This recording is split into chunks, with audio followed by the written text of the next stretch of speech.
Welcome to Wimbledon Centre Court and to the home of the championships. Over the course of the next couple of weeks, an all-star cast will perform on this, the most famous stage in all of tennis. Wimbledon is a traditional tournament. The fans are amazing, you play in white, so this is also special. And Wimbledon is the highlight of the year. It's the grass courts, it's the smell of the freshly cut grass.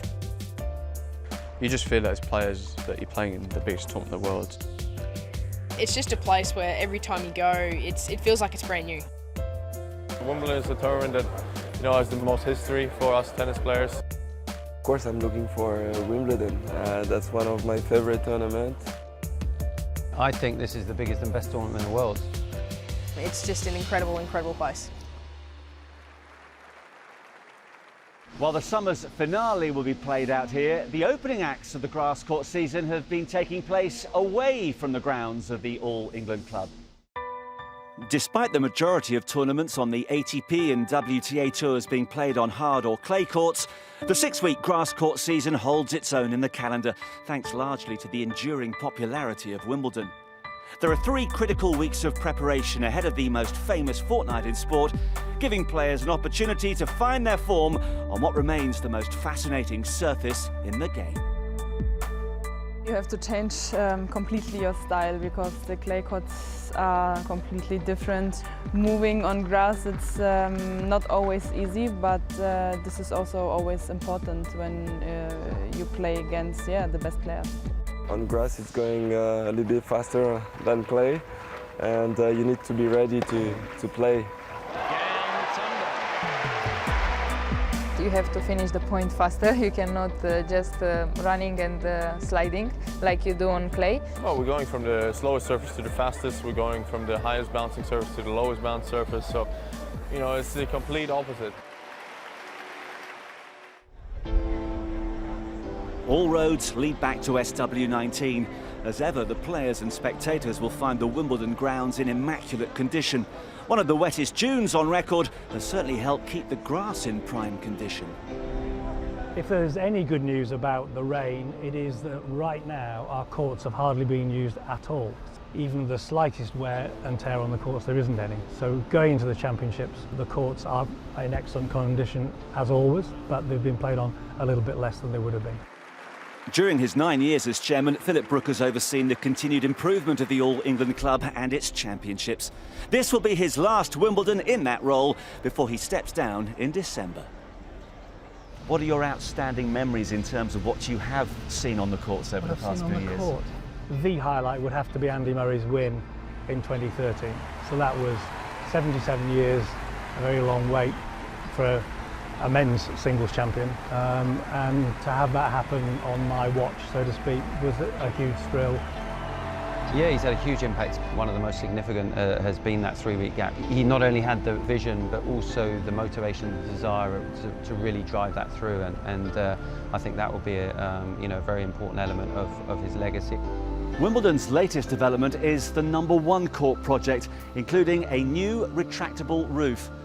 The structure covers 80,000 square feet and is supported by 11 steel trusses, each weighing over 100 tons. The redevelopment also included increasing the capacity by around 1,000 seats. How excited are you about the introduction of the #1 court roof? I'm more excited than you could possibly imagine because, to be honest, from an operational point of view, not having a roof on #1 court but having a roof on centre court was very challenging, because there was always pressure to play unfinished matches because of weather or bad light or whatever, and move them from #1 court to centre court. And that's very difficult to do in a safe manner. If you'd have gone back 15 years and said, do you think there's going to be 2 roofs on centre court on court 1 at Wimbledon? You would have said absolutely no chance. And now we can guarantee play for 27,000 spectators, for 2 television channels around the world, and obviously for the players themselves. Wimbledon leaves nothing to chance. The roof has already been put through its paces thanks to a celebration event featuring legends from the world of tennis and music.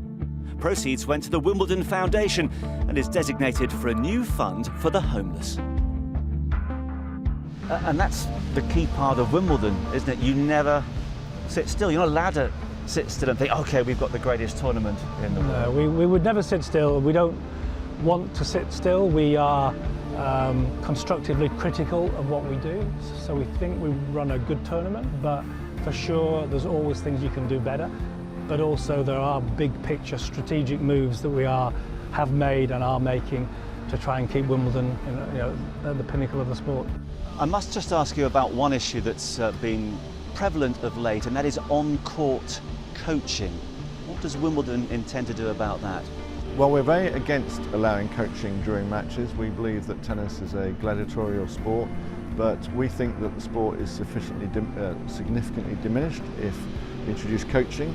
Some people think it adds more interest, but personally we think it actually detracts from the spectacle. So, who will find their form on the grass of Wimbledon and win arguably the greatest prize in tennis? Will it be one of the game's thoroughbreds who've gone the course and distance before? Could this finally be the year a young colt emerges from the chasing pack? Or perhaps a dark horse is poised to prevail with conditions very much to their liking? We've gone on the road during the grass court season to gauge opinion at various venues, from Centre Court to Eastbourne, Roehampton for Wimbledon qualifying, and here at Queen's in West London, with views as varied as the British weather.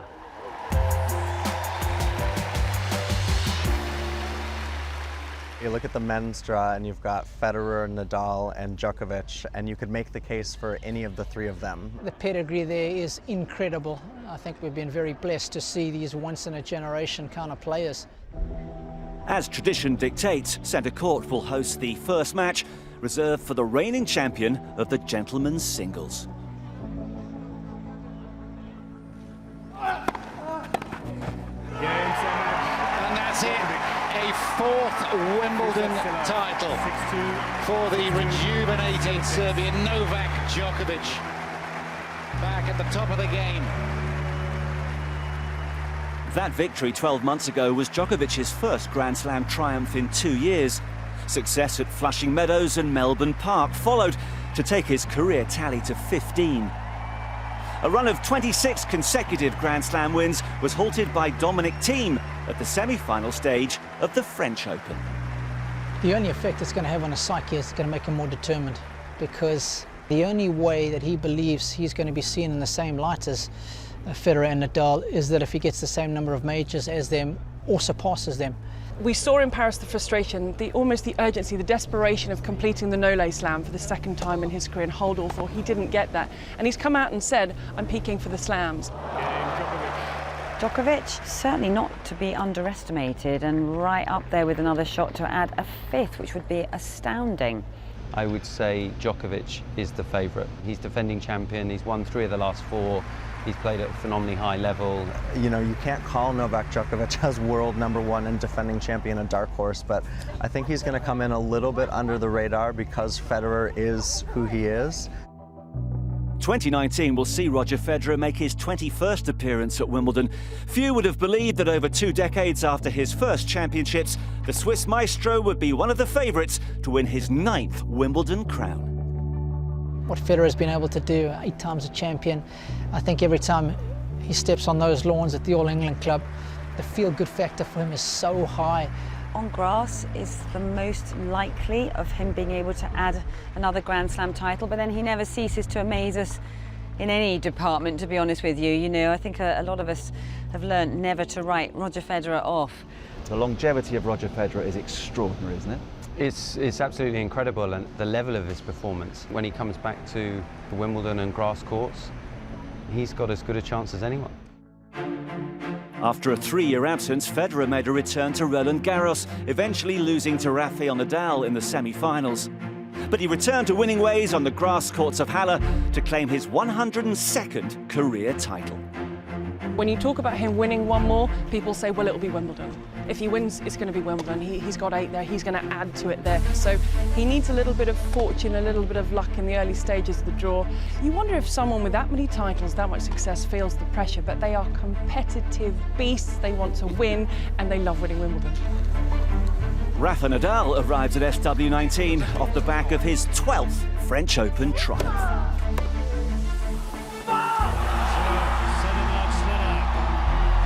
His domination on the clay is in stark contrast to his record on grass. Nadal's last Wimbledon title came in 2010. Since then, his best result was making the semi-finals last year. Is Rafael Nadal still a major contender on grass? I think if he's fit, 100% he is. If his knees are okay and he doesn't have any other injury concerns, he's definitely up there. We know he's had a love affair with the grass. It was the one tournament, despite the fact that he's won the French Open 12 times. It was Wimbledon. That was the tournament that he wanted to win it. In the ladies' singles, Serena Williams returns to the All England club in search of a record-equalling 24th Grand Slam singles title. Last year, she fell at the final hurdle. And there it is now. Kerber tumbles to the centre court turf. Not an 8 for Williams, but a first title for Angelique Kerber. 12 months on, Kerber is excited to be back on centre court. Few memories. I mean, a lot of emotions. They're coming back, and I'm really looking forward to being back and playing on the amazing centre court there. Kerber has endured a turbulent year since claiming her first Wimbledon title. A change of coach surprised many, and injury problems contributed to a first-round exit at Roland Garros. The pressure is going to be at its highest, trying to defend the title, and it's not going to be easy for her. She'll have a bit of a target on her back, I think, but I would imagine if she starts to get going in the tournament, if she can get through the early rounds, she might become more and more dangerous. She's defending champion. I actually feel like she's coming in a little bit under the radar. She's someone who's won 3 slams, and she certainly has the kind of tennis that can bring her another major title. Serena Williams may not have won last year's Wimbledon final, but to be back playing at the highest level just 10 months after giving birth was an achievement in itself. The conversation almost always starts with Serena Williams, but it doesn't feel like it necessarily does this year because 2019 hasn't been Serena's year. The one tournament people feel like she can turn that around at is Wimbledon. You can never count out Serena. She doesn't want to get involved in these long baseline rallies and exchanges. Big first serves, 1, 2, 3 strike tennis, get the job done. Williams remains on 23 Grand Slam titles, one short of Margaret Court's record. Few would bet against her equalling that tally. Serena Williams has come out and said, that's what I want. That is what I'm playing for. So you feel, I don't want to call it desperation, but you feel the urgency now. She's still trying to, go after this piece of history, and none of us can imagine what that weight of pressure is on her shoulders. Petra Kvitova's name appears twice on the Venus Rosewater dish. She made a promising start to 2019 by reaching the Australian Open final, but injury ruled her out of the French Open and may prevent her from taking her place in the draw at Wimbledon. How can you rule out former champions Petra Kvitova? A few injuries at the moment, but if she redlined, she could add to the 2 trophies. When she gets on the grass, there's sort of this glow around Kvitova, and that could serve her well at SW19.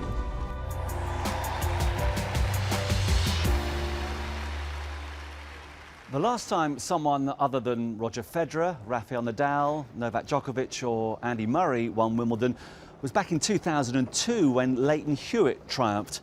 Many young pretenders have been tipped to topple the old guard, but nobody's managed to do so as yet. Leading the current crop of youngsters is Stefanos Tsitsipas. The 20-year-old is widely expected to be the first Grand Slam winner from Greece, but will he be ready to go all the way in just his 3rd visit to southwest London? We can talk about the next-gen players, and they are fabulous. Stefanos Tsitsipas, he's 6th in the world. He was 35 in the world last year. And he's playing this sort of like puffed chest tennis where he feels like he can beat the top guys, that he's got the tennis to beat them. I mean, obviously, Stefanos Tsitsipas is just incredible. Anything could happen with him. I feel he's got that kind of energy about him that reminds me of when Becker just swept through the draw and just took everybody by surprise. Alexander Zverev has shown he has the game to beat the world's best players with victory at last year's season-ending ATP Finals. However, he's yet to make it past the quarterfinals in a Grand Slam. I've had great matches. I've beaten Federer on grass. I've had top 10 wins on grass. Made finals of Halle twice in singles, twice in doubles. So always excited to play on the surface, even though we don't play much on it. Sasha Zverev, I think we can stop the debate about his problems at Grand Slams because he's done it a couple of times now at the French. He's in the top 5 in the world. He's still very young. I don't think he's going to go and lift the trophy, but he's got a big game. He's got the big serve. He can play on the grass. Games win. 130-mile-an-hour race. Unlike the men's game, the next generation of female players are already winning the sport's biggest prizes. I actually was going down the rankings and feeling as though we could have as many as 17 players that could have the chance to win the ladies singles title. Ashleigh Barty goes into the championships as the newly crowned world #1. She won her maiden Grand Slam title at Roland Garros before backing up that victory on the grass courts of Birmingham. While some players struggle to adapt to different conditions, Barty faces no such issues. For me, not much changes the style that I play and the way that I play, but I mean, grass was just a surface that I fell in love with the moment that I stood on it and hit that first ball on it, and I knew that it would suit my game, and I just needed to enjoy it and try and execute as best that I can, and that's just kind of evolved over the last few years, and yeah, loving every minute. Barty has already tasted success at Wimbledon. In 2011, she won the girls' singles title, which means she could become the first player since Amelie Mauresmo to win both junior and senior crowns. Everybody said Ash Barty's first Grand Slam title win would come on the grass because of the game she has. She's Roland Garros champion. How does she deal with that pressure? Because it's life-changing. I think her game is more suited to grass than what it is to clay. She's going to be brimming with confidence. Of course, being an Aussie, that particular surface, the grass court surface, has a real affinity with them. She certainly would be in one of my top 3 picks. It's not often that a player can rise through the ranks as a junior, be so successful quite early on, and then decide to leave the sport for 2 years, go and try another professional sport like cricket, and then decide, actually, I like tennis. I've learned a lot about myself when I've been off the tour and come back. And she's also a throwback to that kind of almost 80s style tennis. It's a real chess type tennis. She's making opponents think all the time. I think she's a really clever player and beautiful volleys, real classic grass court volleys. And she's got a perfect game for grass. You pick out one name for the championships in ladies singles this year, I think it's got to be Ash Barty. I'm just going to try and go out there and prepare as best that I can, be ready for my first round match, and whatever happens, happens. I'm just going to try and do the best that I can every single match. Barty dethroned Naomi Osaka from top spot. The Japanese star's meteoric rise included back-to-back Grand Slam titles in New York and Melbourne. Despite that, and topping the WTA rankings, Osaka parted ways with coach Sasha Bain just 2 weeks after victory in Australia. Naomi Osaka goes into Wimbledon no longer world #1. Do you think, with the benefit of a bit of hindsight, that her split with her coach earlier this year has had a bigger effect than was originally anticipated? No, I don't. It was unfortunate. I think I guess that relationship came to an end given how much success they had together. But she had a strong clay court season for her, given it was her least favourite surface. But going into the French Open, she reached the quarterfinals or better, which is better than any other year she's played.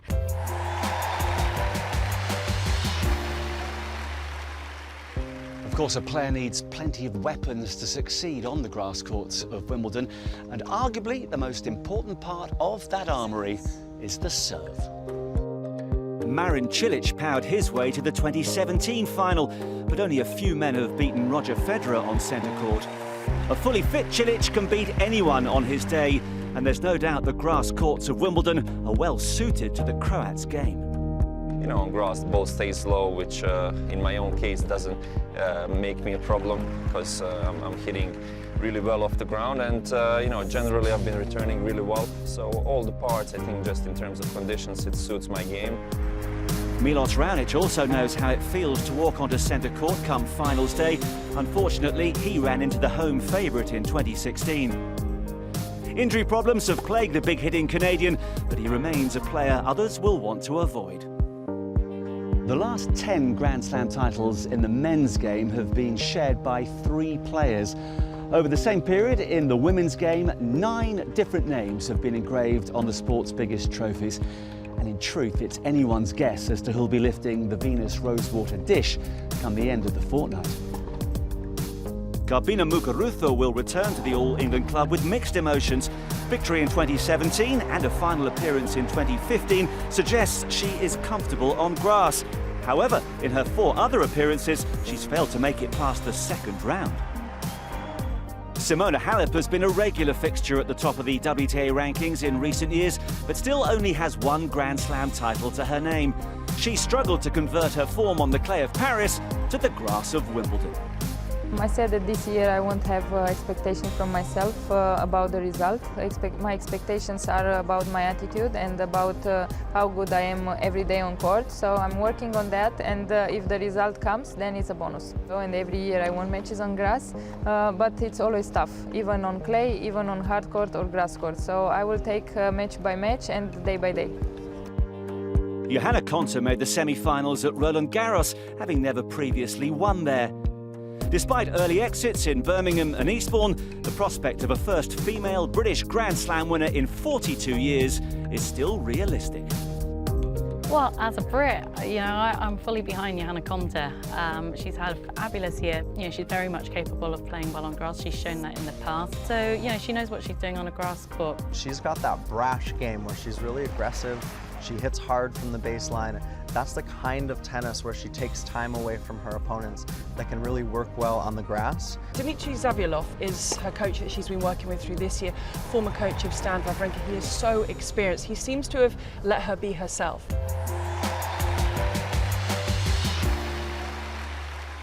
For years, home fans' hopes have rested on the shoulders of Andy Murray. But now, with the Scot out of the singles draw, a number of players he inspired will take their place in the spotlight.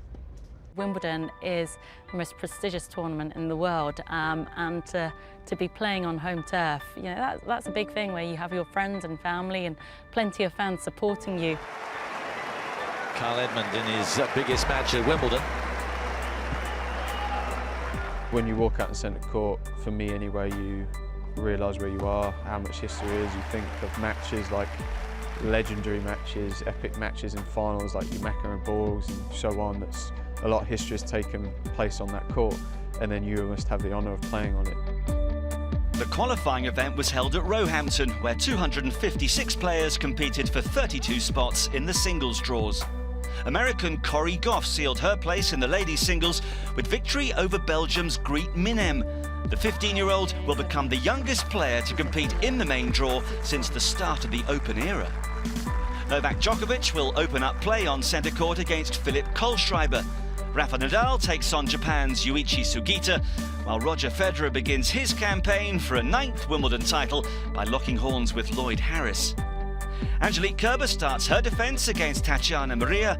French Open champion Ashley Barty's first-round opponent is Sai Sheng, while Naomi Osaka will play Yulia Putintseva.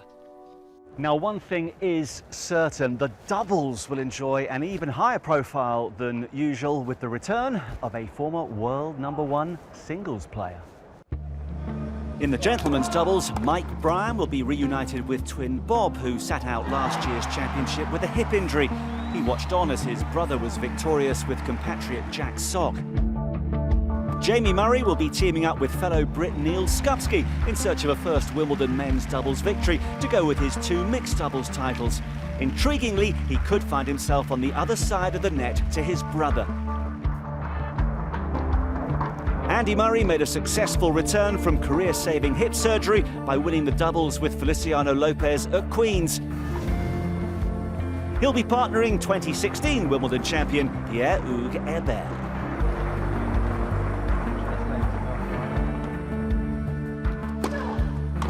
Barbara Krejcikova and Katerina Siniakova are the defending champions in the ladies' doubles.